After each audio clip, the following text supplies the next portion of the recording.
How easy is it for you to say, I'm sorry, I was wrong, it was my fault, it's my responsibility?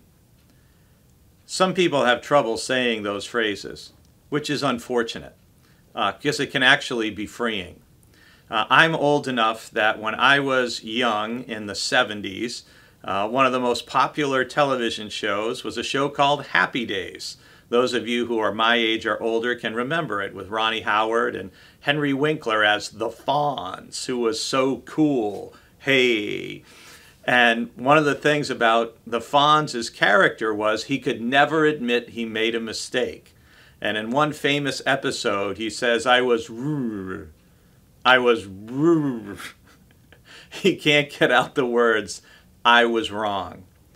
Spiritually speaking, it's really important and very helpful to be able to say, I was wrong, I'm sorry, I'm responsible, it's my fault, and I want to change and do better the next time.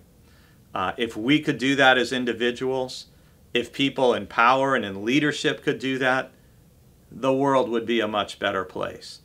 And we see this type of spiritual leadership in the Bible.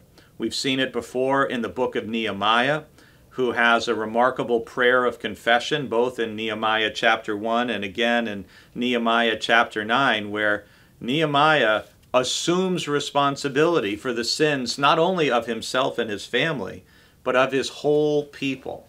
And we see this again in Daniel in chapter 9, in verses 4 through 6. I know that's 3 verses of the day, but I just couldn't break them up.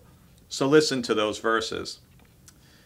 I prayed to the Lord my God and made confession, saying, Ah, Lord, great and awesome God, keeping covenant and steadfast love with those who love you and keep your commandments.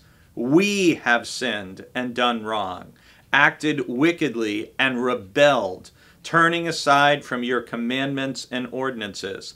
We have not listened to your servant the prophets, who spoke in your name to our kings, our princes, and our ancestors, and to all the people of the land.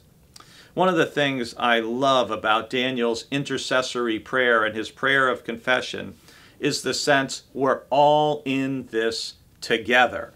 There is this collective sense. We're all in the same boat. And we all need to confess. We all need to change. And I love that emphasis on we. Daniel doesn't say, those people sinned, our ancestors sinned, those people over there are bad. It's we have sinned, we have not listened, and we need to do better. I pray that we could learn the lessons that Nehemiah and Daniel teach us and not find it so hard to say, I'm sorry.